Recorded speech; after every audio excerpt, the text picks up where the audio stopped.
Definitely তোমাদের এই solid state physics এর মধ্যে ইলেকট্রন থিওরি অফ মেটালস এই টপিকটা নেই। এটা থাকলে এই জিনিসটাকে ইন্ট্রোডিউস করতে একটু সুবিধা হতো। সলিডের বিশেষ করে মেটালের বিভিন্ন রকম প্রপার্টি স্টাডি করার জন্য আমরা ইলেকট্রন থিওরি বা ইলেকট্রন মডেল এইটাকে অ্যাপ্লাই করে থাকি আর কি। যেমন ধরো কোনো একটা মেটালের কন্ডাক্টিভিটি যদি স্টাডি করতে হয়, একটা মেটালের স্পেসিফিক হিট ক্যাপাসিটি যদি স্টাডি করতে হয়, অন্তত electronic contribution of specific hit এইটা যদি স্টাডি করতে হয়, সেক্ষেত্রে আমরা এই ইলেকট্রন থিওরি অফ মেটালস এই জিনিসটাকে অ্যাপ্লাই করে থাকি। কিন্তু ইলেকট্রন থিওরি অফ মেটালস এটা সাফিসিয়েন্ট নয় to explain another variety of properties. Electron theory এইটা দিয়ে কিন্তু অনেক কিছু প্রপার্টি রয়েছে যেগুলোকে এক্সপ্লেন করা সম্ভব হয় না। তো ফ্রি ইলেকট্রন থিওরি জিনিসটা কি? বিশেষ করে মেটালের কথা যদি বলি, একটা মেটালে জানো যে তোমার আহ, মানে যে কনস্টিটিউয়েন্ট অ্যাটম গুলো আছে তাদের ভ্যালেন্সি কেমন, কনস্টিটিউয়েন্ট অ্যাটম গুলোর ভ্যালেন্সি 1 2 3 এইরকম অর্ডারের হয়। অর্থাৎ আউটার মোস্ট সেলে একটা বা দুটো ইলেকট্রন থাকে। হ্যাঁ, এখন যেহেতু মেটালটার মধ্যে একটা সলিড মেটেরিয়ালটার মধ্যে একটা বন্ড ফর্মেশন হয়েছে, এই ভ্যালেন্স সেল থেকে ইলেকট্রন গুলো, আউটার মোস্ট সেল থেকে ইলেকট্রন গুলো বেরিয়ে আসে। কাজেই অ্যাটমটা একটা পজিটিভ আয়নে কনভার্টেড হয়, আর ইলেকট্রনটা তোমার just not attach to the atom. এই সেন্সেই আমি বলছি, not attach to the atom. এবার যদি কোনো একটা ইলেকট্রনের মোশনকে দেখো, একটা ইলেকট্রনের মোশনকে যদি দেখো, তাহলে জিনিসটা কেমন দেখবে? ধরো এখানে কোনো একটা ইলেকট্রন রয়েছে, এবার এখানে একটা সে পজিটিভ আয়ন রয়েছে, এখানে পজিটিভ আয়ন রয়েছে, এখানে পজিটিভ আয়ন রয়েছে। তো it is basically surrounded by positive ions. সমস্ত দিক থেকে পজিটিভ আয়ন দ্বারা এটা সারাউন্ডেড। কাজে এর উপরে নেট ফোর্স যদি আমরা ক্যালকুলেট করি, দেখতে পাবো যে নেট ফোর্সটা 0। এটা এটা একটা অ্যাব্রাপ্ট মডেল বলতে পারো আর কি। এইরকম কোন ইলেকট্রনের উপর যদি ফোর্স আমরা অবজার্ভ করি, দেখতে পাবো যে এর উপর এফেক্টিভলি কোনো রকম ফোর্স কাজ করছে না। In that sense this electron is called free electron. আমরা মেটালের মধ্যে ইলেকট্রন গুলোকে এরকম ফ্রি ইলেকট্রন হিসাবে যদি ট্রিট করি, তাহলে সেই মেটালের কন্ডাক্টিভিটি কেমন, সেই মেটালের স্পেসিফিক হিট ক্যাপাসিটি কেমন, এইগুলোকে আমরা স্টাডি করে ফেলতে পারি আর কি। কিন্তু এরকম বেশ কিছু প্রপার্টি রয়েছে যেগুলো আমরা এই ইলেকট্রন থিওরি দিয়ে স্টাডি করতে পারি না। এই কনটেক্সটেই ব্যান্ড থিওরি অফ সলিডস এই জিনিসটা আমাদের পড়তে হয়। ব্যান্ড থিওরি অফ সলিডস দিয়ে আমরা দেখবো যে সলিড মেটেরিয়ালের বেশ কিছু প্রপার্টিকে এক্সপ্লেন করা যায়, পার্টিকুলারলি কন্ডাক্টর, সেমিকন্ডাক্টর, ইনসুলেটর। এই যে সলিডের তোমার ইলেকট্রিক্যাল কন্ডাক্টিভিটির ওপর বেস করে ক্লাসিফিকেশন, সেই ক্লাসিফিকেশনটা আমরা সহজে করে ফেলতে পারি with the knowledge of elementary band theory. তো এখানে আমরা মেনলি এই টপিকগুলোই ডিসকাস করবো আর কি, যে how to distinguish between metal and semiconductor or insulator. What is the origin of positive Hall coefficients? হল কোএফিসিয়েন্ট বলতে কি বোঝায় তোমরা জানো? পজিটিভ হল কোএফিসিয়েন্টস এর অরিজিন কি? তারপর তো এইটা যেটা বললাম, মানে এই জিনিসগুলো কিন্তু আমরা ফ্রি ইলেকট্রন থিওরি দিয়ে এক্সপ্লেন করতে পারি না। হ্যাঁ, free electron theory of solids does not answer to this questions. তো এই productive theory comes from the band theory of solids. Band theory of সলিডসে যদি আমরা পড়ি, তবেই এই জিনিসগুলোকে এক্সপ্লেন করা সম্ভব। এখানে আমাদের সিলেবাসে যেগুলো আছে সেগুলো এইরকম: ক্রনিক পেনি মডেল, একটা সিম্পল মডেল, যে মডেল দিয়ে আমরা কোন একটা সলিড মেটেরিয়ালের ইলেকট্রন গুলোর যে এনার্জি, সেই এনার্জির ব্যান্ড স্ট্রাকচার আছে সেইটাকে এক্সপ্লেন করতে পারি, ব্যান্ড গ্যাপ আছে সেইটাকে এক্সপ্লেন করতে পারি। সেই নলেজটাকে আমরা ফার্দার এক্সটেন্ড করব to explain conductor, semiconductor, insulator etcetera. Conductivity of semiconductor, mobility, হল এফেক্ট, এইগুলোকে আমরা এক্সপ্লেন করব। তারপর মেজারমেন্ট অফ কন্ডাক্টিভিটি, একটা এক্সপেরিমেন্টাল টেকনিক, তোমাদের এটা প্র্যাকটিক্যালে আছেও এই পেপারে, how to measure the conductivity with four probe method. অল্প এফিসিয়েন্ট কিভাবে মেজার করা যায় একটা সেমিকন্ডাক্টর চিপে, সেটা ডিসক্রাইব করা হবে। এই হচ্ছে মোটামুটি ভাবে আমাদের সিলেবাস। আচ্ছা, রেকর্ড হচ্ছে তো? দেখতে পাচ্ছ রেকর্ডিংটা? দেখতে পাচ্ছ কি? হ্যাঁ স্যার। হ্যাঁ, যদি স্টপ হয়ে যায় আমাকে একটু অ্যালার্ট করো আর কি, হ্যাঁ? মানে এবং সেটা মেসেজ না করেই এমনি মুখেই বলো আর কি। মেসেজ করলে আমি হয়তো দেখতে পাবো না, আমি যেহেতু ডিসপ্লে করছি দেখতে পাবো না। ওকে, তো লেটস কন্টিনিউ। এখানে প্রথমেই যে জিনিসটা আমাদের দরকার সেটা হচ্ছে এই ব্লক থিওরেম, এইটাকে একটু জানার। ব্লক থিওরেমের ডেরিভেশনটার মধ্যে আমরা যাব না, সেটা দরকার নেই। ব্লক থিওরেমটা কি বলে, এর স্টেটমেন্টটা কি, সেই জিনিসটার কথাই দেখবো আর কি। আমরা যদি একটা এরকম পিরিয়ডিক পোটেনশিয়ালের কথা কনসিডার করি, ধরো এরকম একটা পিরিয়ডিক পোটেনশিয়াল রয়েছে, নট নেসেসারিলি পোটেনশিয়ালটা শেপটা এরকম হতে হবে। এই পোটেনশিয়ালের শেপটা প্রসঙ্গে আমি পরে আসছি। ধরা যাক কোন একটা পার্টিকেল এইরকম একটা পিরিয়ডিক পোটেনশিয়ালে মুভ করছে, যেখানে পিরিয়ডিসিটিটা ইজ সাম এ, অর্থাৎ potential at some position x is same as the potential at x plus a, vx plus a equals to vx। এরকম একটা পিরিয়ডিক পোটেনশিয়ালে ধরো কোনো একটা পার্টিকেল মুভ করছে, তাহলে আমরা শ্রোডিঞ্জার ইকুয়েশনের যে সলিউশন, সেই শ্রোডিঞ্জার ইকুয়েশনের সলিউশনটাকে আমরা এইরকম ভাবে লিখতে পারি। হ্যাঁ, যদি শ্রোডিঞ্জার ইকুয়েশনের সলিউশন সাই এক্স বলি, তাহলে সাই এক্সটাকে আমরা লিখে ফেলতে পারি as he to the power I K x, e to the power ikx into some ukx। এরকম ভাবে জিনিসটাকে লিখে ফেলা যায়। প্লেন ওয়েভ সলিউশন বুঝতেই পারছি, e to the power ikx টা basically plane wave solution, three particle wave function. e to the power ikx plane wave solution বা three particle wave function. The plane wave solution e to the power ikx for the wave function of the free electron model go over for the periodic potential to the solution of the form this ukx e to the power ikx, যেখানে ukx has the same periodicity as that of lattice or as that of potential। এই uk যে particular ফাংশনটার কথা বলছি, এই uk ফাংশনটা কিন্তু একটা special function. এই uk ফাংশনটা এইরকম ধরনের একটা পিরিয়ডিসিটিকে স্যাটিসফাই করে।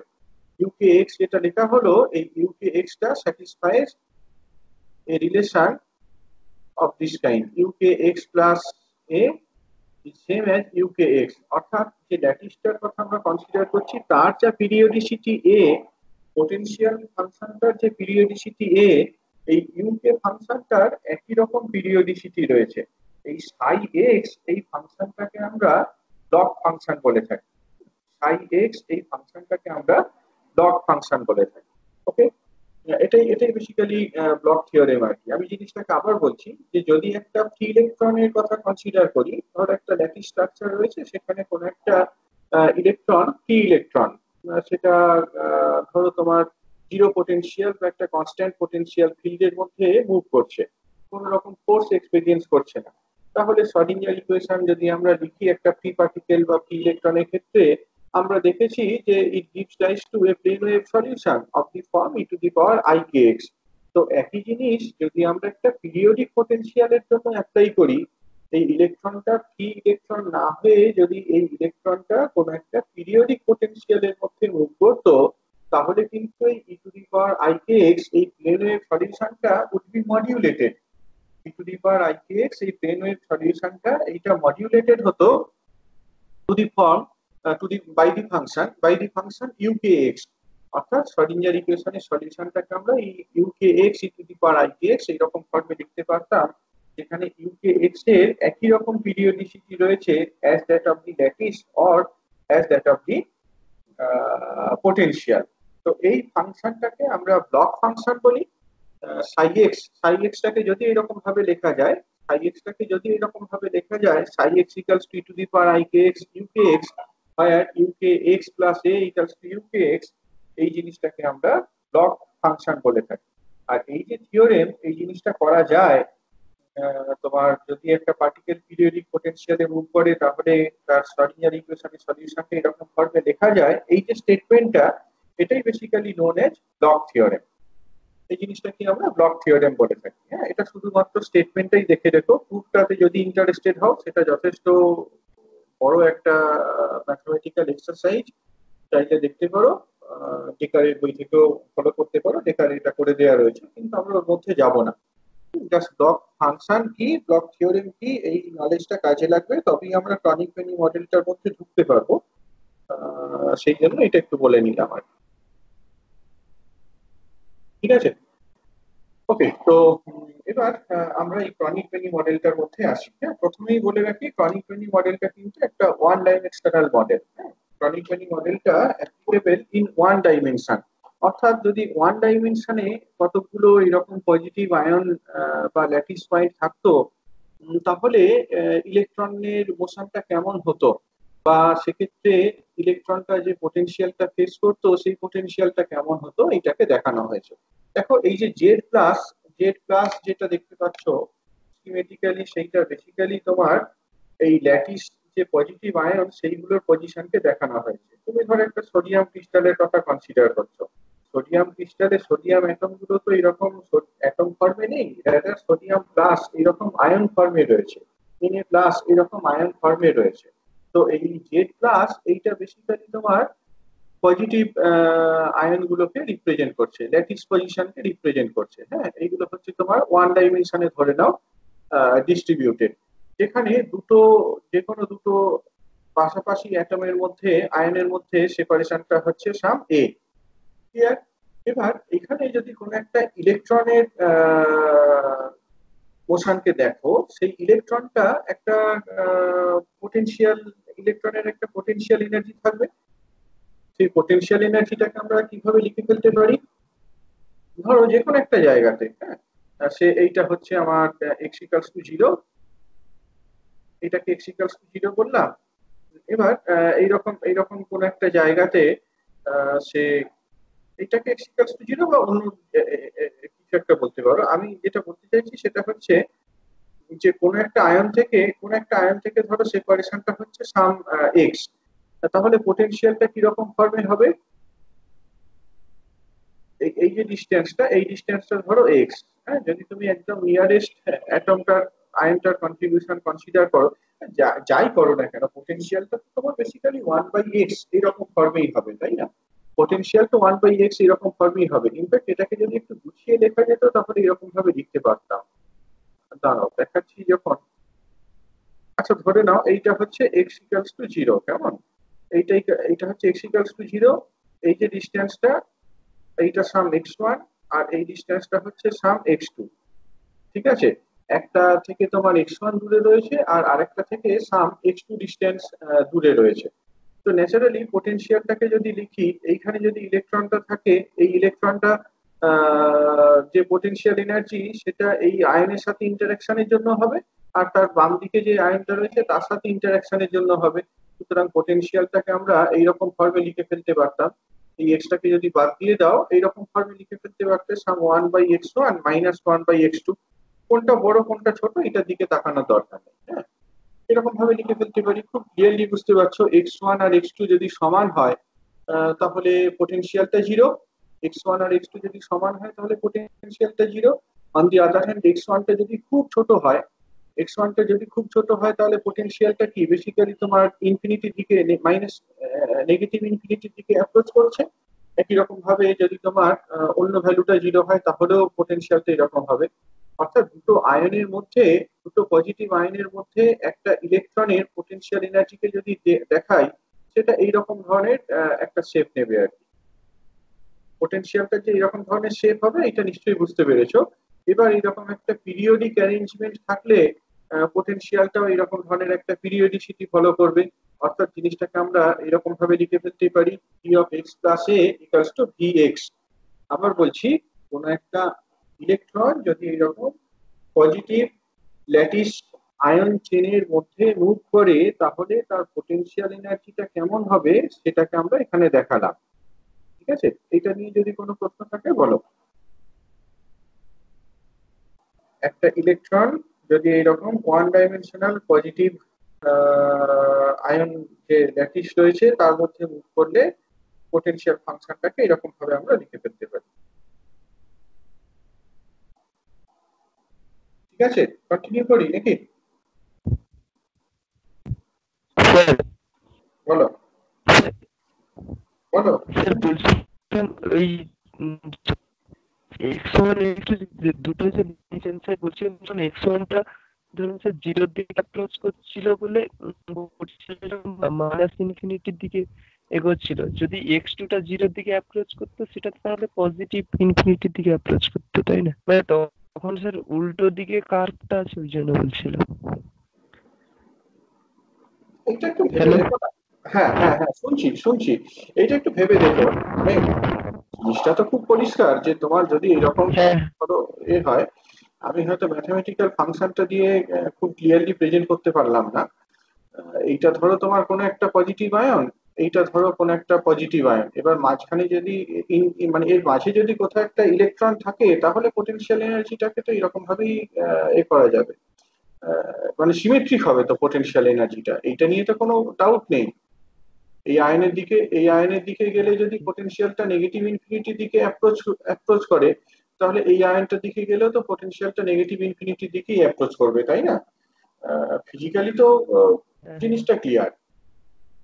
ম্যাথামেটিক্যালি বোধহয় ফাংশনটা দিয়ে আমি সেই জিনিসটা ক্লিয়ার করতে পারলাম না। এক- আর আর কিভাবে বলা যেতে পারতো? প্লাস কেন হবে? প্লাসের তো কোনো প্রশ্নই নেই।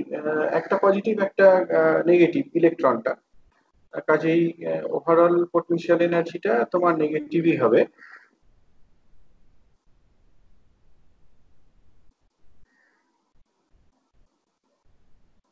ঠিক আছে। এইটা স্যার, এইটা হ্যাঁ হ্যাঁ, বলো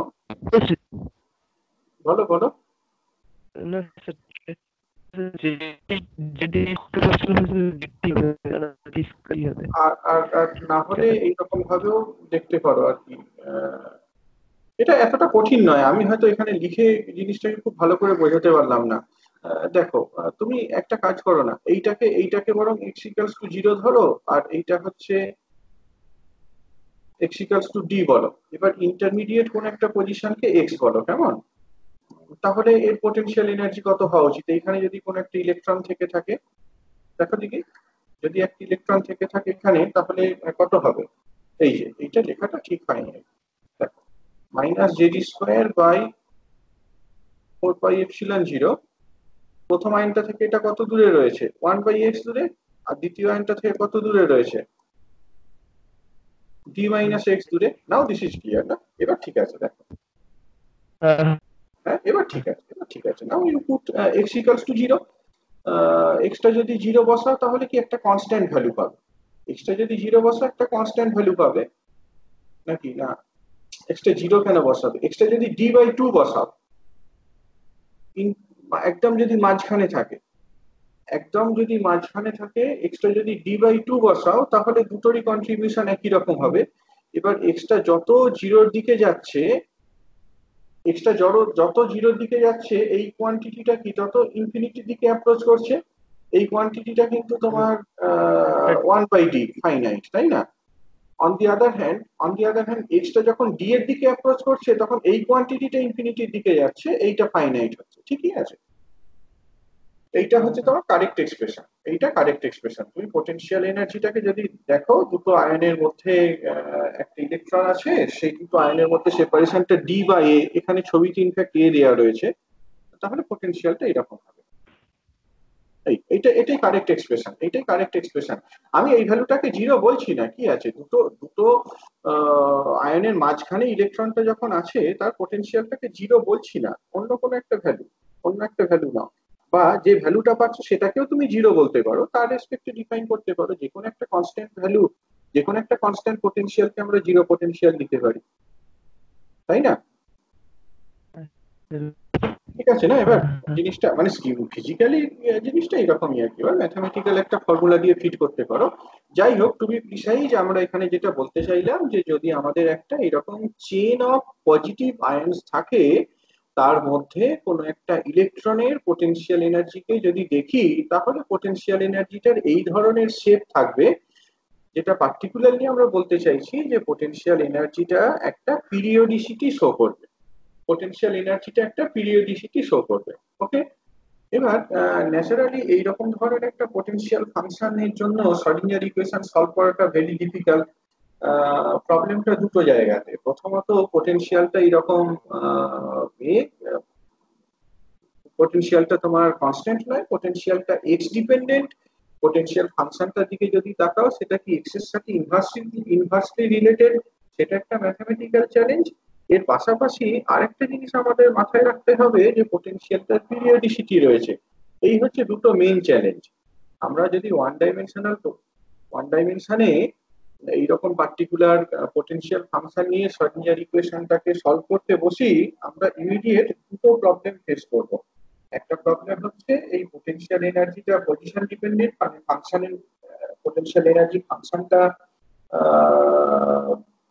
একটা ডিস্টিংক্ট ফাংশন, যেটা শ্রোডিঞ্জার ইকুয়েশনে বসিয়ে সলভ করাটা নট সো ইজি, অ্যাপারেন্টলি সম্ভব নয়। এটা একটা প্রবলেম। আরেকটা প্রবলেম হচ্ছে পটেনশিয়ালটা পিরিয়ডিসিটি রয়েছে। সেই জন্য এই পটেনশিয়ালটাকে মডেল করা হয়েছে।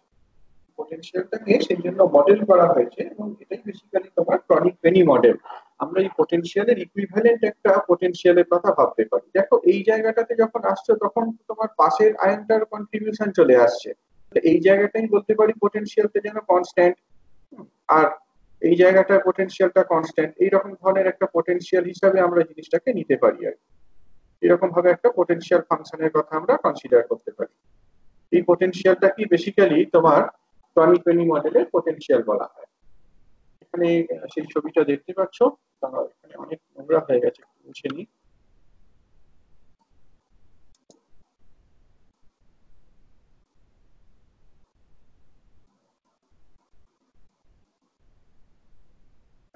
এইটা হচ্ছে তোমার টনি পেনি মডেলে যে পটেনশিয়ালটা নেওয়া হয়েছে সেই পটেনশিয়ালটা বেসিক্যালি।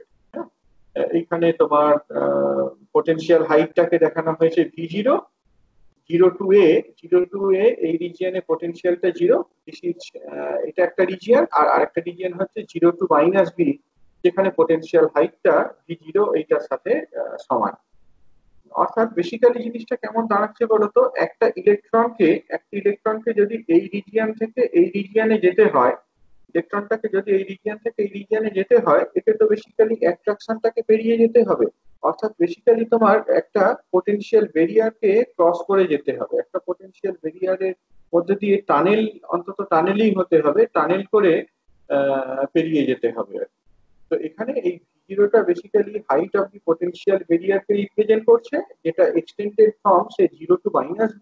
আর আরেকটা রিজিয়ন বেসিক্যালি তোমার এই যে রিজিয়নটা, যদি তোমার এটা টানেল করতে পারে তাহলে দুটো আয়নের মধ্যে যে রিজিয়নটা, সেই রিজিয়ন এফেক্টিভলি পটেনশিয়ালটা কনস্ট্যান্ট, এফেক্টিভলি পটেনশিয়ালটা ইউনিফর্ম।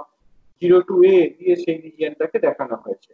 তাহলে এই ক্রনিক পেনি মডেলে আমরা যে পোটেনশিয়াল ফাংশনটা নিলাম, সেই পোটেনশিয়াল ফাংশনটা এইরকম: Vx is V0 in the region between this, এই যে 0 টু-B এই রিজিয়নের মধ্যে পটেনশিয়ালটা V0 এর সাথে সমান। 0 টু-A, এই যে 0 টু-A এই রিজিয়নের মধ্যে পটেনশিয়ালটা জিরো। আর এই পটেনশিয়ালটার একটা পিরিয়ডিসিটি রয়েছে, খেয়াল করে দেখো, V of x plus a plus b is same as Vx। এখানে V0টা is taken large, b is taken small, such that V0 into b এইটা একটা ফাইনাইট কোয়ান্টিটিকে রিপ্রেজেন্ট করে। V0টা is very large, b is very small, but the product V0 into b is finite। ওকে, দেখো পটেনশিয়ালটা বুঝলে কিনা, model পটেনশিয়ালটা বোঝা গেল কিনা বলো। ওয়ান ডাইমেনশনে যদি আমরা পজিটিভ যে ল্যাটিস আয়ন গুলো রয়েছে তার মধ্যে ইলেকট্রনের মোশনটা কনসিডার করি, অ্যাকচুয়াল পটেনশিয়ালটা বাম দিকে দেখানো হয়েছে। এই পটেনশিয়ালটাকে নিয়ে ডিল করা, এই পটেনশিয়ালটাকে নিয়ে অ্যানালাইজ করাটা সম্ভব নয়। সেই জন্য আমরা এরকম ক্রনিক পেনি মডেলে যে ফর্মটা নেওয়া হয়েছে সেই ফর্মটার কথা কনসিডার করলাম। যখনই তোমার কোনো একটা আয়নের কাছাকাছি জায়গাতে থাকছে, সেখানে পটেনশিয়ালটা হাইটটা ভেরি লার্জ। একটা ইলেকট্রনকে যদি ওই আয়নটা রিজিয়নটা ক্রস করে পাশের রিজিয়নে যেতে হয়, তাহলে এফেক্টিভলি একটা ব্যারিয়ারকে ওভারকাম করতে হবে। সেটা তোমার যার ব্যারিয়ার হাইটটা হচ্ছে V0 এবং উইডথ অফ দি ব্যারিয়ারটা হচ্ছে V। আর যদি এটা ক্রস করতে পারে, তারপরে বাকি যে রিজিয়নটা দেখতে পাচ্ছ 0 টু-A পর্যন্ত, সেই রিজিয়নে পটেনশিয়ালটা অলমোস্ট ইউনিফর্ম। এটাই দেখানো হয়েছে। বলো এবার, যদি কোনো থাকে ক্লারিফিকেশন দরকার হয় এটা, এটা যদি বুঝে যাও বাকিগুলো আমরা এবার এগোতে পারি।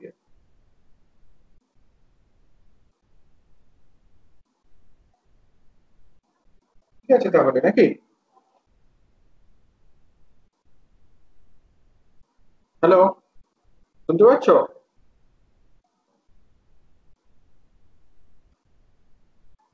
হ্যালো, আছো তো? আমি একটু রেসপন্ড হ্যাঁ করো। স্যার, আমি শুনতে পাচ্ছি। হ্যাঁ হ্যাঁ হ্যাঁ হ্যাঁ আমি শুন- আমি দেখতে পাচ্ছি না আমার এখানে তোমার পাওয়ার পয়েন্ট এ থাকলে আমি পুরো জিনিসটাই তো ব্লকড হয়ে থাকে। ওকে, তো এবার তাহলে আমরা ক্রনিক পেনি মডেলটাকে অ্যাপ্লাই করব। আই মিন পোটেনশিয়ালটা তো আমরা নিয়ে নিয়েছি, এবার এই পোটেনশিয়ালটার জন্য শ্রোডিঙ্গার ইকুয়েশন সলভ করব। এখানে তোমার বেসিক্যালি দুটো রিজিয়ন রয়েছে, যেখানে তোমার এই 1 আর 2 দিয়ে মার্ক করা রয়েছে দেখতে পাচ্ছ। রিজিয়ন 1 এ পোটেনশিয়ালটাকে জিরো নেওয়া হয়েছে, কাজে সেখানে শ্রোডিঙ্গার ইকুয়েশনটাকে যদি আমরা লিখি এরকম ভাবে লিখে ফেলতে পারি। রিজিয়ন 1 এ যদি শ্রোডিঙ্গার ইকুয়েশনটাকে লিখে ফেলা হয় তাহলে এরকম ভাবে লেখা যেতে পারে: m is the mass of the electron, e is the energy of the electron, হ্যাঁ, তাহলে minus H cut square by 2m d2 psi dx2 equals to e into psi। এরকম ভাবে আমরা লিখে এসেছি।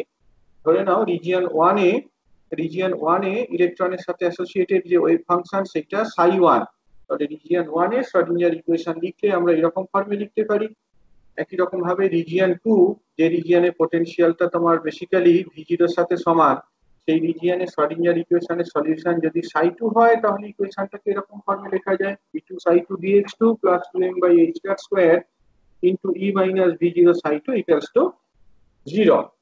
ওকে, প্রথম ইকুয়েশনটাকে আমরা রিরাইট করতে পারি। যদি 2me by h cut square এইটাকে আলফা স্কয়ার ধরে নিই তাহলে ইকুয়েশনটাকে এরকম ভাবে রিরাইট করে ফেলা যায়। একই রকম ভাবে দ্বিতীয় ইকুয়েশনেও আমরা যদি 2m by h cut square into e minus v0 এটাকে সাম মাইনাস বিটা স্কয়ার ধরে নিই তাহলে এরকম ফর্মে লিখতে পারি। যেহেতু দেখতে পাচ্ছ যে v0টা তোমার এর থেকে বড়, হ্যাঁ, v0টা এর থেকে বড়, সেই জন্য বিটা স্কয়ার বলতে কিন্তু আমরা v0 minus E into 2m by h cut square এই জিনিসটাকে ধরেছি। ওকে, এই হচ্ছে তাহলে দুটো রিজিয়নের শ্রোডিঙ্গার ইকুয়েশন। এবার আমরা মাথায় রাখবো যে যে রিজিয়নে আমরা জিনিসটাকে ডিল করছি যেখানে পোটেনশিয়ালটা পিরিয়ডিক, সুতরাং psi 1 বা psi 2 যেগুলোকে লেখা হয়েছে এইগুলো কিন্তু সব ব্লক ফাংশন দ্বারা রিপ্রেজেন্টেড হবে। আমরা দেখেছি, আগে ডিসকাস করেছি ব্লক থিওরেমে, যখনই কোন একটা পার্টিকেল পিরিয়ডিক পোটেনশিয়ালে মুভ করে শ্রোডিঙ্গার ইকুয়েশনের সলিউশনটাকে আমরা এরকম ব্লক ফাংশন দিয়ে দিতে পারি। হ্যাঁ, তাহলে psi 1 বা psi 2 এইগুলোকে ব্লক ফাংশন দিয়ে রিপ্রেজেন্ট করা যায়। psi 1টাকে আমরা লিখতে পারি e to the power i K x modulated by u1, আর psi 2টাকে লিখতে পারি e to the power i K x modulated by u2। এরকম ব্লক ফাংশন দিয়ে জিনিসটাকে সলিউশন গুলোকে রিপ্রেজেন্ট করে ফেলা যায়। এবার দেখো psi 1 আর psi 2 যদি ইকুয়েশন 1 আর 2 তে বসানো হয় কি পাওয়া যায়? ইকুয়েশন 1 হচ্ছে এইটা, আগে যেটা লিখেছিলাম সেটাই। সেখানে আমরা psi 1 ট্রায়াল সলিউশনটা এরকম ভাবে বসালাম: এখান থেকে d psi 1 dx ক্যালকুলেট করো, d2 psi 1 dx2 ক্যালকুলেট করো, করার পর ওই 1 নাম্বার ইকুয়েশনে বসিয়ে দাও। যদি 1 নাম্বার ইকুয়েশনে বসাও তাহলে দেখতে পাবে 1 নাম্বার ইকুয়েশনটাকে এরকম ভাবে রিরাইট করে ফেলা যায়। একদম একই রকম টাস্ক এক্সিকিউট করো 2 নাম্বার ইকুয়েশনটার উপরেও। 2 নাম্বার ইকুয়েশন যেটা লিখেছিলাম সেখানে psi 2টাকে রিপ্লেস করো by e to the power i K x into u2, calculate d psi 2 dx, calculate d2 psi 2 dx2 and put the values in equation 2 to obtain equation 4। তাহলে এই equation 1 and equation 2 তে যদি আমরা block function এর trial solution হিসাবে নিই 3 number আর 4 number এই দুটো ইকুয়েশন পাবো। এখানে সেই দুটোই লেখা হয়েছে, 3 নাম্বার আর 4 নাম্বার এই দুটো ইকুয়েশন আমাদের হাতে আছে। যদি আমাদেরকে ফিজিবল সলিউশন পেতে হয়, আমরা এর যে সলিউশন সেইগুলো আমরা জানি। 3 নাম্বার ইকুয়েশনের সলিউশনকে এরকম ফর্মে লেখা যায়: এ আর বি হচ্ছে আরবিটারি কনস্ট্যান্টস। 3 নাম্বার ইকুয়েশনের সলিউশনকে আমরা এরকম ভাবে লিখতে পারি: u1 equals to a e to the power i alpha minus k into x plus b e to the power minus i alpha plus k into x। একইভাবে 4 number ইকুয়েশনের সলিউশনকে এরকম ফর্মে লিখে ফেলা যায়: এখানে এ বি সি ডি এগুলো সব আরবিটারি কনস্ট্যান্টস। হ্যাঁ, যদি আমাদের নন ট্রিভিয়াল সলিউশন পেতে হয় তাহলে এই আরবিটারি কনস্ট্যান্ট গুলোর নিশ্চয়ই কিছু কন্ডিশনকে স্যাটিসফাই করতে হবে। আমরা এখানে বাউন্ডারি কন্ডিশন গুলোকে রিকল করব। ছবিটা কোথায় পড়ে রয়েছে, বাউন্ডারি কন্ডিশন গুলোকে রিকল করব। দেখো এখানে বাউন্ডারি কোথায় রয়েছে, এই যে x ইকুয়ালস টু 0 একটা বাউন্ডারি দেখতে পাচ্ছ। x ইকুয়ালস টু 0 একটা বাউন্ডারি, রিজিয়ন 1 এন্ড রিজিয়ন 2 এই জায়গাতে মিট করেছে, এইটা একটা বাউন্ডারি। এইখানে যদি আমরা বাউন্ডারি কন্ডিশন গুলো অ্যাপ্লাই করি, আমরা দেখেছি যে পোটেনশিয়ালটা যদি ফাইনাইট হয় তাহলে ওয়েভ ফাংশনটা কন্টিনিউয়াস হবে এবং ওয়েভ ফাংশনের ফার্স্ট অর্ডার ডেরিভেটিভটাও ওই পয়েন্টে কন্টিনিউয়াস হবে। মনে করতে পারছো আমরা গত সেমিস্টারে যখন কোয়ান্টাম মেকানিক্স এর অ্যাপ্লিকেশন গুলো করি সেখানে এরকম বাউন্ডারি কন্ডিশন ডিসকাস করেছিলাম। কোনো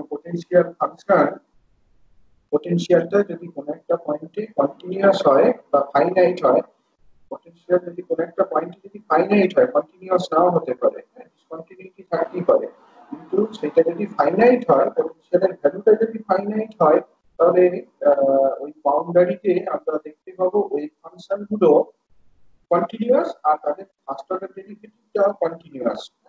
তাহলে u1 equals to 0, u2 equals to 0, আর du1 dx আর du2 dx at x equals to 0 এই দুটো সমান। আমরা x equals to 0 তে যদি বাউন্ডারি কন্ডিশন অ্যাপ্লাই করি এরকম দুটো কন্ডিশন পাবো। একই রকম ভাবে আমরা এই মাইনাস বি তে অ্যাপ্লাই করতে পারতাম বা এ তে অ্যাপ্লাই করতে পারতাম। খেয়াল করে দেখো দুটো কিন্তু একই বাউন্ডারিকে, মানে সিমিলার বাউন্ডারিকে রিপ্রেজেন্ট করছে। আমরা এখানে x equals to a যদি বলি সেখানে কি লিখতে পারি, x equals to a তে যদি লিখি কি হবে, x equals to a তে সলিউশনটা কি u1a, on the other hand x equals to minus b সেখানে সলিউশনটা হচ্ছে u2 minus b। এই দুটো সমান u1a equals to u2 minus b, আর du1 dx যদি ক্যালকুলেট করি at x equals to a will be same as du2 dx at x equals to minus b। এই হচ্ছে চারটে বাউন্ডারি কন্ডিশন। এই চারটে বাউন্ডারি কন্ডিশন আমরা এই দুটো ইকুয়েশনের উপরে কাজে লাগাতে পারি। এই দুটো ইকুয়েশনের উপর কাজে লাগাতে পারি, কাজে লাগিয়ে আমরা একটা নন ট্রিভিয়াল সলিউশনের কন্ডিশন বের করতে পারি। সেটা একটা হিউজ ম্যাথমেটিক্যাল টাস্ক, এটা আমরা স্কিপ করব।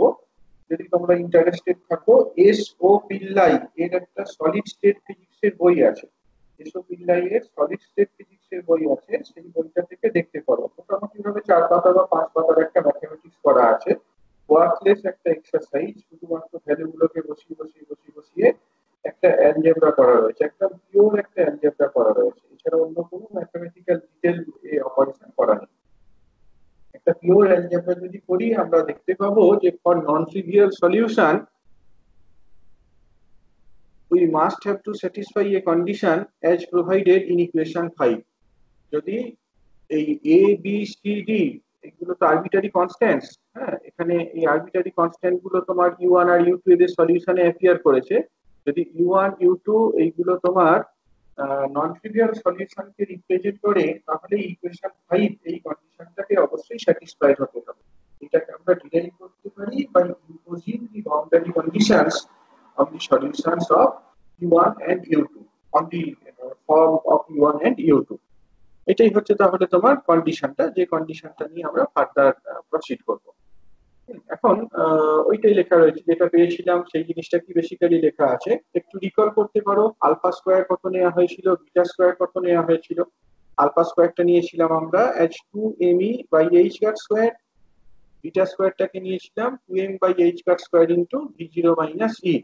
এবার beta square minus alpha square এইটাকে ক্যালকুলেট করে দেখো, একটা অ্যাপ্রক্সিমেশন কাজে লাগাও, যেটা অলরেডি আমরা বলেছি যে v0টা ইজ ভেরি লার্জ আর beta very small, such that v0 into b এইটা একটা ফাইনাইট কোয়ান্টিটিকে রিপ্রেজেন্ট করে।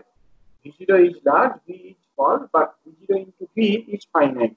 তাহলে beta square minus alpha square, এখানে দেখতেই পাচ্ছ বিটা স্কোয়ার কি আলফা স্কোয়ার কি, এই দুটো নাও বিয়োগ করো, করার পর দেখতে পাবে 2m by H cut square v0 minus 2e। এটা যেহেতু v0 এটা ভেরি লার্জ, ইটা থেকে 2ইটা তার থেকে অনেকটা স্মল, কাজে অ্যাপ্রক্সিমেটলি জিনিসটাকে আমরা এরকম ভাবে লিখে ফেলতে পারি। এর পাশাপাশি এই যে সাইন হাইপারবোলিক, এইখানটাতে একটা গন্ডগোল রয়েছে, টাইপিং এরর রয়েছে, এটা সাইন বিটা বি নয়, এখানকার সাইন হাইপারবোলিক হবে। কেমন, এই যে এটা দেখতে পাচ্ছ, এইটা সাইন হাইপারবোলিক হবে, এইটা কোসাইন হাইপারবোলিক হবে। এই জায়গাটা একটা টাইপিং এরর রয়েছে। তো এটা সাইন হাইপারবোলিক ফাংশন, এটা কোসাইন হাইপারবোলিক ফাংশন। যদি আমরা এটাও ধরে নিই যে বি ভ্যালুটা very small, B tends to 0, তাহলে সাইন হাইপারবোলিক বিটা বি সমান বিটা বি, আর cosine hyperbolic beta B equals to 1। Cosine hyperbolic beta B equals to 1।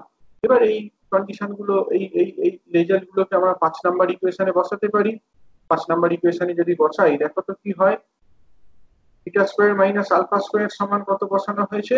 এই যে দেখতে পাচ্ছ beta square minus alpha square সমান 2m v0 2m v0 by h cut square, এই জিনিসটা বসিয়েছি। ওকে, নিচে নিচে যে 2 আলফা বিটা ছিল, এই 2 আলফা বিটা ছিল সেটাও এখানে একই রকম ভাবে রাখা আছে। আর এই যে সাইন হাইপারবোলিক বিটা বি, সেটাকে আমরা কি বললাম, বিটা বি দিয়ে রিপ্লেস করব, সেটাই এই ইকুয়েশনে রিপ্লেস করা হয়েছে। বাকি সাইন আলফা এ এখানেও যেমন ছিল ওই ইকুয়েশন, ওখানে যেমন ছিল এখানেও তেমন রয়েছে। কোসাইন হাইপারবোলিক বিটা বি সেটাকে 1 ধরে নিয়েছি, কাজে এটা কি কোসাইন আলফা এ হয়ে যায়। আর এখানে বি ভ্যালুটা যেহেতু ভেরি স্মল, কাজে cos k a plus B এটাকে আমরা nearly equal to cosine K এরকম ভাবে লিখে ফেলেছি। ওকে, ফার্দার প্রসিড করো। এখানে দেখতেই পাচ্ছ বিটা আর বিটা এই দুটো বাদ চলে যায়, দুটো বিটাকে বাদ দিয়ে দাও। বাদ দিয়ে দেওয়ার পর যদি এই কোএফিসিয়েন্ট গুলোকে নিয়ে ডিল করো তাহলে এরকম কিছু একটা হবে, sine alpha a by alpha a plus cosine alpha A equals to cosine k. সেটাকে ফার্দার রিরাইট করো as sine alpha a by alpha a multiplied by p plus cosine alpha A equals to cosine k. এখানে তাহলে P বলতে আমরা কোনটাকে বলতে চাইলাম? P বলতে এই যে টু গুলোকে যদি বাদ দিয়ে দাও, যেটা পড়ে থাকে m v zero b a by H cut square, এটাই বেসিক্যালি পি। পি ভ্যালু হচ্ছে এইটা, p sine alpha a by alpha a plus cosine alpha A equals to cosine কে।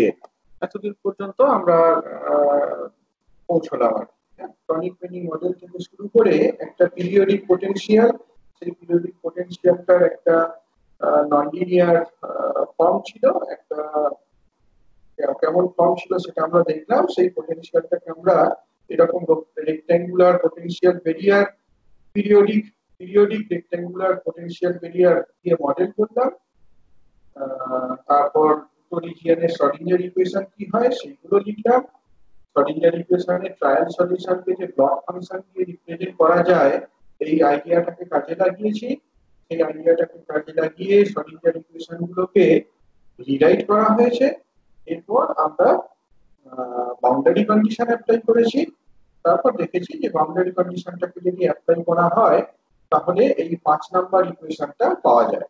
এবার 5 নাম্বার ইকুয়েশনের উপর এই অ্যাপ্রক্সিমেশন গুলো কাজে লাগানো হয়েছে যে height of the potential barrier is very large, ভিডিওটা ভেরি লার্জ, আর width of the potential barrier b is very small. এটা যেন সে অনেকটা তোমার এর মতো ব্যাপার আর বলে ওই বলো না ডিরাক ডেল্টা ফাংশনের মতো আর কি, যে হাইটটা ভীষণ বড় আর উইথটা ভেরি স্মল, এরকম ধরনের একটা শেপ আর কি। সেরকম শেপ নিয়ে যদি আমরা কাজটা করি তাহলে দেখবো যে এই 6 নাম্বার ইকুয়েশনটা পাবো। ওকে, ম্যাথমেটিক্যাল পার্ট যেটা ছিল সেটা শেষ। এইখানে যদি কোনো প্রশ্ন থাকে বলো, তারপরে আমরা এবার ইমপ্লিকেশন গুলোতে যাবো আর কি। 6 নাম্বার ইকুয়েশনটা তো পেলাম, কিন্তু এই 6 নাম্বার ইকুয়েশনটা অ্যাকচুয়ালি কি দেয় সেই জিনিসটার মধ্যে এবার আমরা যাব। বলো, ক্লারিফিকেশন থাকলে বলো।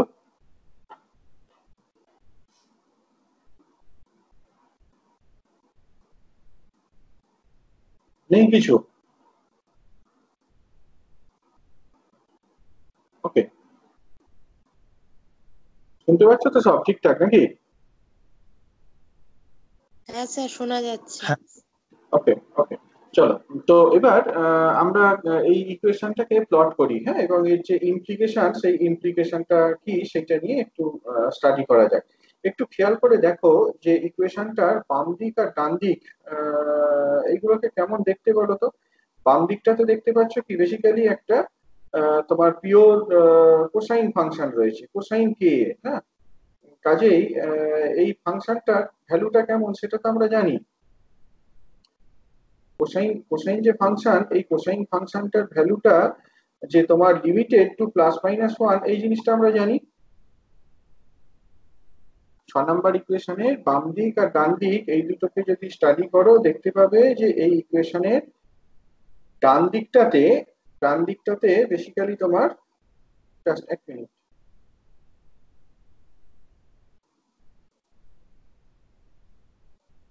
ওকে। তো এই ইকুয়েশনটার ডান দিকটাতে কি কোসাইন ফাংশন রয়েছে। কোসাইন ফাংশনটা কিন্তু bound between the limit plus minus one. এখানে তোমার এ ভ্যালু যাই হোক না কেন বা কে ভ্যালু যাই বলো না কেন, এইটা কিন্তু সবসময় এই প্লাস মাইনাস ওয়ান এই রেঞ্জের মধ্যেই রয়েছে, এর বাইরে কিন্তু নেই। অন দি আদার হ্যান্ড তুমি যদি এই ইকুয়েশনের বাম দিকটাকে দেখো, ইকুয়েশনের বাম দিকটাতে ভেরিয়েবলটা ধরো এ বা আলফা এ, এই আলফা এর ফাংশন হিসাবে যদি তুমি বাম দিকটাকে প্লট করো, দেখতে পাচ্ছ কোসাইন আলফা এর ভ্যালুটা প্লাস মাইনাস ওয়ান এর মধ্যে বাউন্ড, কিন্তু তার সাথে তো একটা টার্ম রয়েছে, একটা অ্যাডিটিভ টার্ম দেখতে পাচ্ছ। হ্যাঁ, কাজেই দেয়ার ইজ এ পসিবিলিটি যে বাম দিকটা 6 নম্বর ইকুয়েশনের লেফট সাইডটা তোমার একের থেকে বড়, একের থেকে বড় বা মাইনাস একের থেকে ছোট।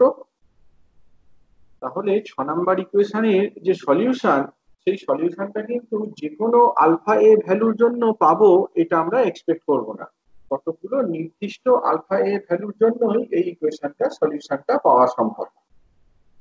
ঠিক আছে, 6 নম্বর ইকুয়েশনে যদি আমাদের সলিউশন পেতে হয়, ফিজিবল সলিউশনের জন্য আমরা যদি দেখি, ফিজিবল সলিউশনের জন্য অবশ্যই বাম দিকটাকে এই প্লাস মাইনাস ওয়ান এর মধ্যে বাউন্ড থাকতে হবে, সেটাই এখানে বেসিক্যালি দেখানো হয়েছে।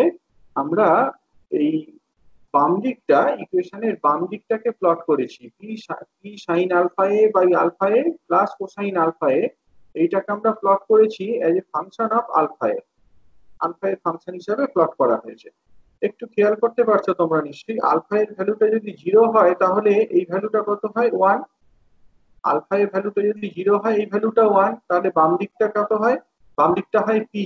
হ্যাঁ, আলফা এ যদি জিরো হয় কোসাইন আলফা এ কত, one, cosine alpha a one, sine alpha a by alpha a এই ভ্যালুটা ওয়ান, তাহলে alpha A equals to zero হলে ভ্যালুটা কত হবে, p plus one, p plus one. এবার sine alpha a by alpha a এই ভ্যালুটা কিন্তু কমতে থাকে যত আমরা হায়ার আলফা এর দিকে যাই।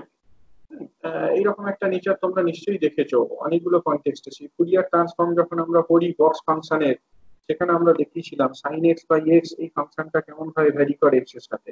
তো সেখান থেকে হোক বা যে কোনো জায়গা থেকে যদি রিক্যাপ করার চেষ্টা করো তাহলে দেখতে পাবে যে তোমার sine alpha a by alpha a বা সাইন এক্স বাই এক্স এই ফাংশনটা কিন্তু এক্স এর সাথে ভ্যারি করে, যত আমরা হায়ার এক্স এ যাব, যত হায়ার এক্সে যাব তত ভ্যালুটা কমতে থাকবে, এক্স ইকুয়ালস টু জিরোতে এর ভ্যালুটা ম্যাক্সিমাম হবে, এই আর কি।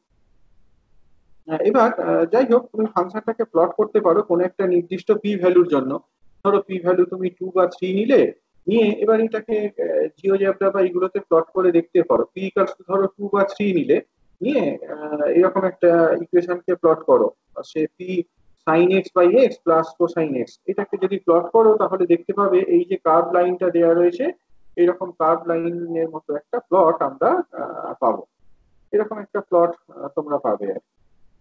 ঠিক আছে, এখন যদি এই ইকুয়েশনটার ডান দিকটার দিকে তাকাও, ডান দিকটা কি, বারবার যেটা বলছি ইকুয়েশনের ডান দিকটা কিন্তু তোমার যেটা রয়েছে সেটা basically bound by plus one and minus one, জিনিসটা প্লাস মাইনাস ওয়ান এই রেঞ্জের মধ্যে বাউন্ড রয়েছে। সুতরাং তুমি দেখতে পাবে যে আলফা এর সার্টেন ভ্যালুজ এর জন্য, আলফা এর সার্টেন ভ্যালুজ এর জন্যই কিন্তু বাম দিক, ইকুয়েশনটার বাম দিকটা প্লাস মাইনাস ওয়ান এর মধ্যে থাকে। আদারওয়াইজ এই যে জায়গাটা, এই জায়গাটা কিন্তু তোমার প্লাস মাইনাস ওয়ান এর বাইরে, বা এই যে জায়গাটা এটা প্লাস মাইনাস ওয়ান এর বাইরে। আমরা ফিজিবল সলিউশন তখনই পাবো, ফিজিবল সলিউশন আমরা তখনই পাবো যদি left side of equation 6 lies between plus minus 1, তবেই আমরা ইকুয়েশন 6 টাকে সলভ করতে পারবো, আদারওয়াইজ কোনো ফিজিবল সলিউশন পাওয়া সম্ভব না।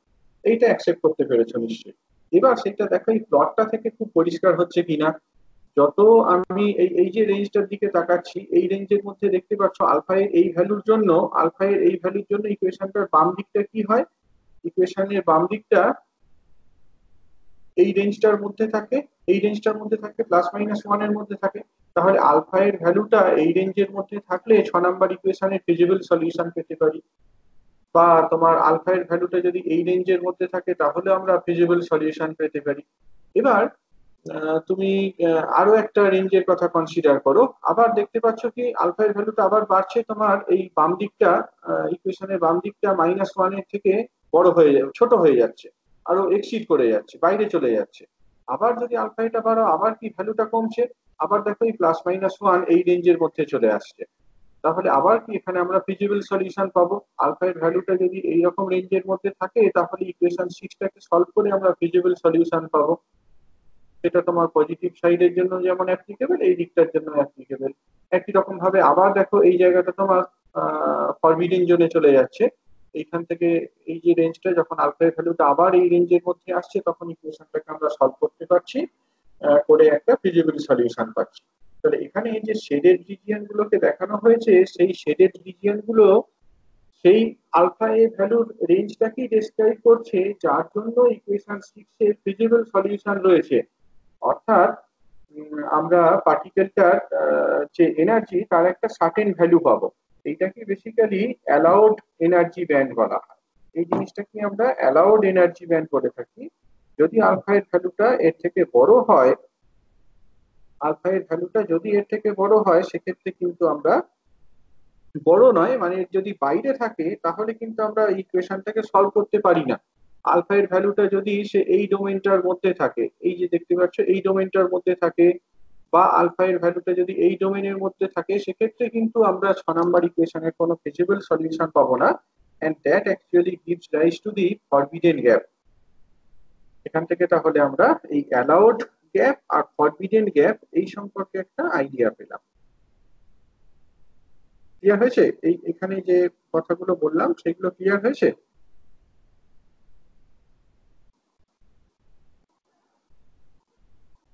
হ্যাঁ sir.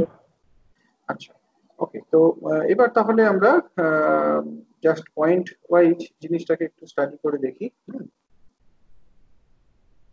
Implications one by one study করা যাক। প্রথম প্রথম যেটা আমি এখানে ডিসকাস করলাম, যে energy spectrum of the electrons consists of a number of allowed energy bands separated by forbidden regions.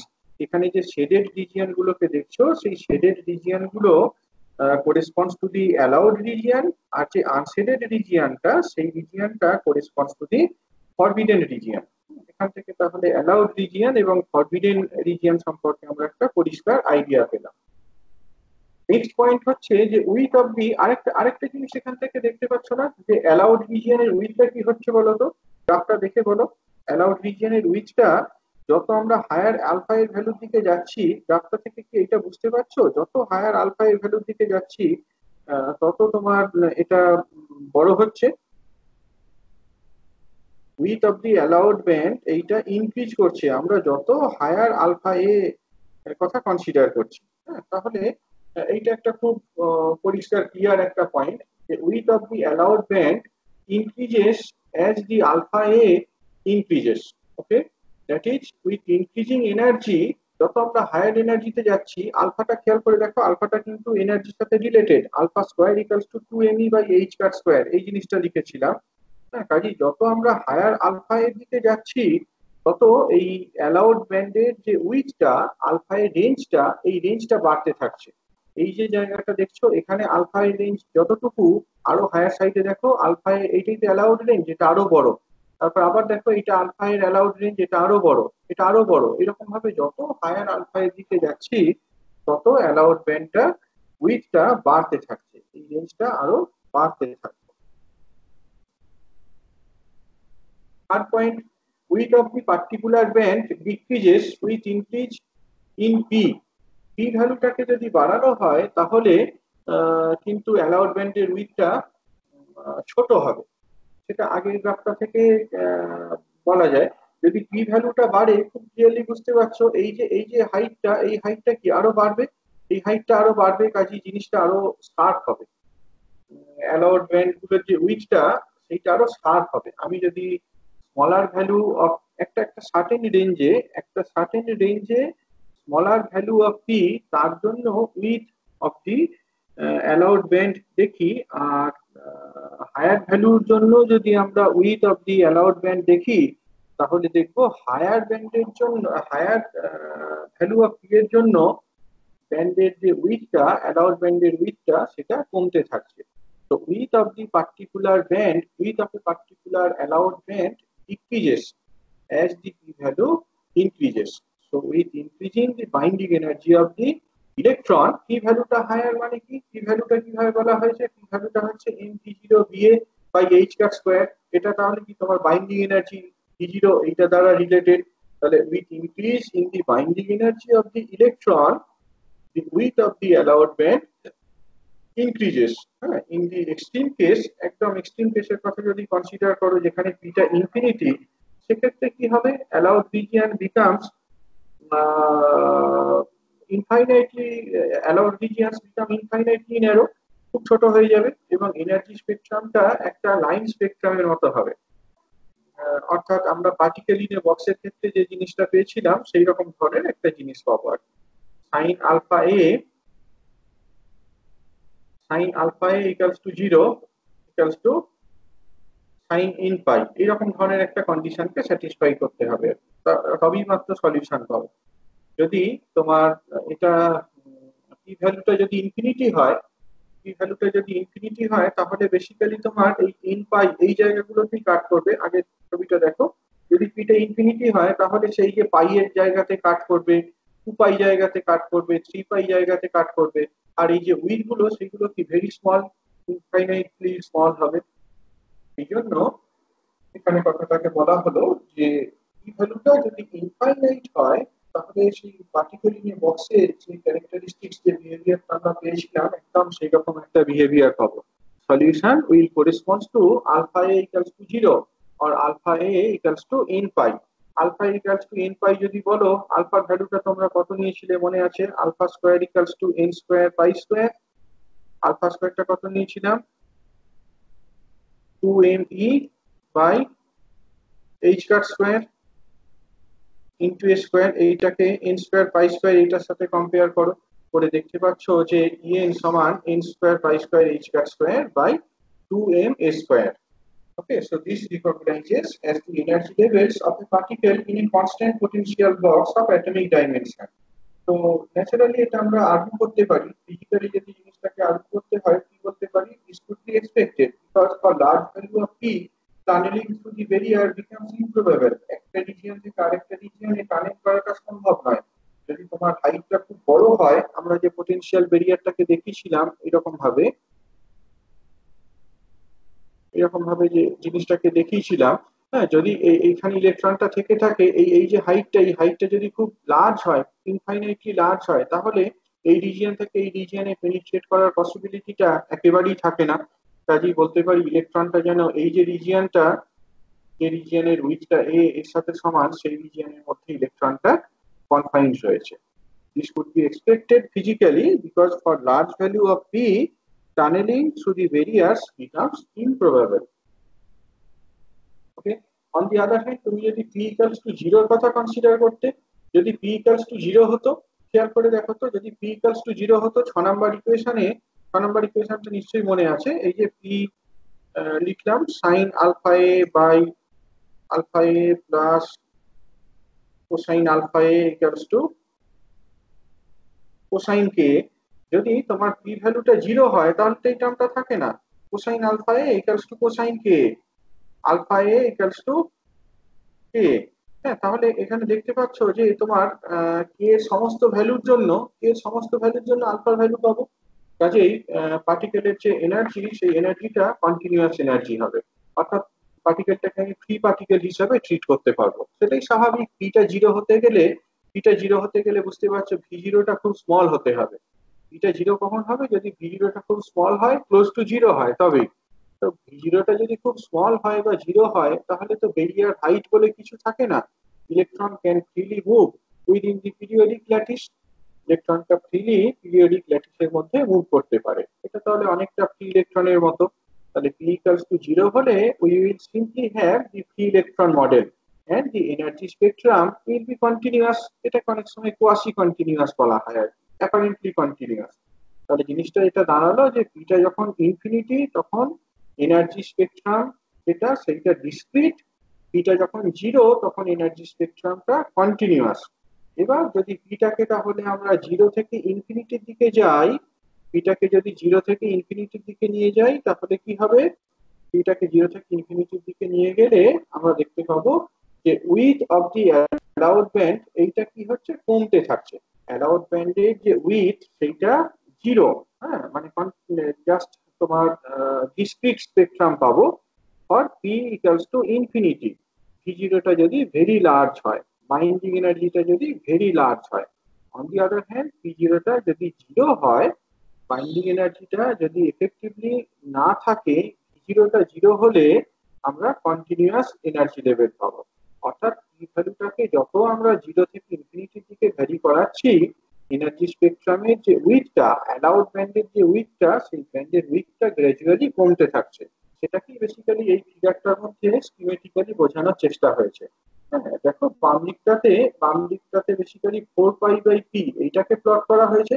দেখো এইটা কিন্তু জিরো, অর্থাৎ যত আমরা ওয়ান থেকে ওয়ানে আছি মানে পি ইকুয়ালস টু 4 পাই, ওয়ানে আছি মানে পি ইকুয়ালস টু 4 পাই, জিরোতে আছি এই কথার অর্থ কি, এদিকে 4 পাই বাই পি প্লট করছি, পি ইকুয়ালস টু ইনফিনিটি। তাহলে এইখানে যদি পি বলো এখানে পি ভ্যালুটা হচ্ছে 4 পাই, এখানে পি ভ্যালুটা 4 পাই, এখানে পি ভ্যালুটা infinity.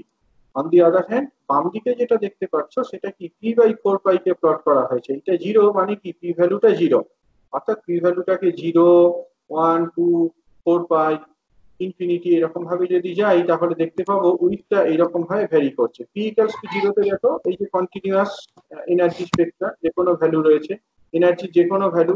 On the other hand p equals to 1 যদি বলি, মানে পি ইকুয়ালস টু 4 পাই যদি বলি, তাহলে এই রেঞ্জের মধ্যেই এনার্জিটা সম্ভব, এই রেঞ্জের মধ্যে এনার্জি সম্ভব। হ্যাঁ, তো তারপরে একটা ফরবিডেন গ্যাপ, তারপরে আবার এই রেঞ্জে অ্যালাউড ব্যান্ড, এইটা একটা অ্যালাউড ব্যান্ড, এইটা একটা অ্যালাউড ব্যান্ড, এই যে রিজিয়নটা এইটা হচ্ছে forbidden gap. On the other hand p equals to infinity যদি বলি, এইখানে একটা এনার্জি লেভেল, তারপরে আবার একটা এনার্জি লেভেল, আবার এখানে কোথাও একটা এনার্জি লেভেল, এটা ডিসক্রিট এনার্জি লেভেল হবে। এই যে থার্ড পয়েন্টে আমি যে কথাটাকে বললাম সেই জিনিসটাকেই গ্রাফিক্যালি এইটার মাধ্যমে বোঝানো হয়েছে।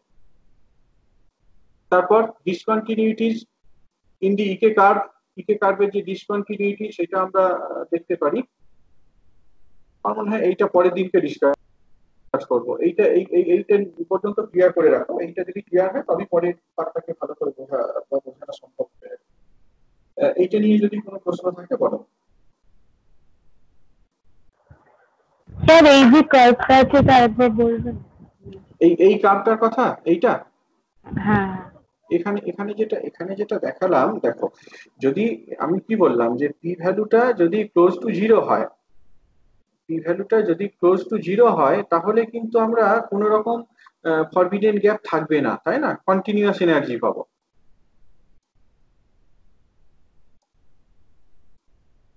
এইটা বুঝতে পেরেছো কি, পি ভ্যালুটা যদি জিরো হয় আমরা কন্টিনিউয়াস এনার্জি পাবো, এই আইডিয়াটা ক্লিয়ার, এই আইডিয়াটা clear. On the other hand যদি পি ভ্যালুটা টেন্ডস টু ইনফিনিটি হয় তাহলে কিন্তু একদম ডিসক্রিট এনার্জি, মানে কোনো রকম ব্যান্ডের কনসেপ্টই নেই, অ্যালাউড ব্যান্ডের কোনো কনসেপ্টই নেই। হ্যাঁ, যদি পি ভ্যালুটা জিরো হয় তাহলে কন্টিনিউয়াস এনার্জি পাবো, যদি পি ভ্যালুটা ইনফিনিটি হয় তাহলে আমরা ডিসক্রিট এনার্জি পাবো। এখানে কিন্তু তোমার অ্যালাউড ব্যান্ডের কোনো কনসেপ্টই নেই। আর on the other hand p equals to zero যদি বলি সেক্ষেত্রে তোমার ফরবিডেন গ্যাপের কোনো কনসেপ্ট নেই, সমস্ত energy continuous, all possible energy is possible, মানে অল পসিবল এনার্জি আর দেয়ার। সেটাই এখানে দেখানো হয়েছে আর কি। আমরা বেসিক্যালি এই এক্স অ্যাক্সিস বরাবর পিটাকে প্লট করছি, এখানে একটু কায়দা করে প্লট করা রয়েছে। এখানে যেটা করা আছে সেটা হচ্ছে এই মাঝখানটাকে ওয়ান নেওয়া হয়েছে, বাম দিকে পি/4 পাই কে প্লট করা আছে, ডান দিকে 4 পাই/পি কে প্লট করা রয়েছে। বেসিক্যালি যেটা এটা বোঝানো হচ্ছে সেটা এইরকম যে এই ভ্যালুটা হচ্ছে 4 পাই, এই ভ্যালুটায় পি ইকুয়ালস টু ইনফিনিটি, আর এইখানে P equals to zero. Okay, আর ওয়াই অ্যাক্সিস বরাবর আমরা এনার্জিটাকে প্লট করছি। এখান থেকে যেটা দেখতে পাচ্ছ যে যত আমরা হায়ার ভ্যালুজ, যত আমরা পি ইকুয়ালস টু জিরোতে আছি, যখন আমরা পি ইকুয়ালস টু জিরোতে রয়েছি তখন দেখো সমস্ত এনার্জি পসিবল, এনার্জি যে কোনো ভ্যালু পসিবল, যে কোনো এনার্জি পসিবল। যখন আমরা এতে যাচ্ছি, পি ইকুয়ালস টু ইনফিনিটিতে যাচ্ছি, তখন শুধুমাত্র এই এনার্জিটাই পসিবল, এই এনার্জিটাই পসিবল। হ্যাঁ, তারপর আবার কি এইরকম কোন একটা জায়গাতে এই এনার্জি পসিবল, মাঝখানে কিন্তু কোনো এনার্জি পসিবল নয়। অর্থাৎ পি ইকুয়ালস টু ইনফিনিটির জন্য যেমনটা এক্সপেক্টেড ডিসক্রিট এনার্জি পাচ্ছি। এবার কোন একটা ইন্টারমিডিয়েট ভ্যালুর কথা কনসিডার করো, ধরো পি ইকুয়ালস টু 4 পাই, যদি পি ইকুয়ালস টু 4 পাই হয় তাহলে এই রেঞ্জের এনার্জিটাই পসিবল। আরো একটা হায়ার লেভেলে যদি যাও তাহলে এই রেঞ্জে এনার্জি পসিবল, তাহলে এইটা একটা অ্যালাউড ব্যান্ডকে রিপ্রেজেন্ট করছে, এইটা একটা অ্যালাউড ব্যান্ডকে রিপ্রেজেন্ট করছে, মাঝখানে যে রিজিয়নটা দেখছে এটা ফরবিডেন গ্যাপ। ঠিক একই রকম ভাবে আরেকটা পি ভ্যালুর কথা যদি কনসিডার করতে, ধরো ওকে এই জায়গাটাতে দেখাচ্ছি আমি, ধরো 4 পাই এর থেকে আরেকটা বড় ভ্যালু, সেখানে কি তোমার এইটা হচ্ছে অ্যালাউড ব্যান্ড, তারপরে আবার একটা অ্যালাউড ব্যান্ড হচ্ছে এইটা, মাঝখানে যে রিজিয়নটা সেটা ফরবিডেন ব্যান্ড।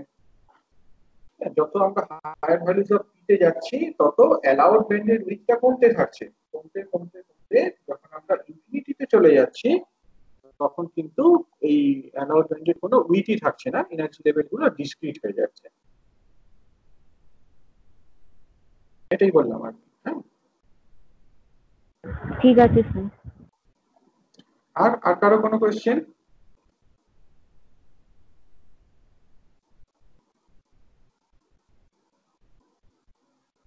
আর আর কারো কোনো কোয়েশ্চেন আছে? ঠিক আছে, তাহলে না থাকলে এখানেই থাক। এটা দেখে রেখো, এই পার্টটা খুব ভালো করে বুঝে রেখো আর কি। ইনফ্যাক্ট অনেকটাই পড়ানো হয়েছে, এই পার্টটা বুঝে রেখো, তারপরে পরের দিনকে কন্টিনিউ করবো আর কি।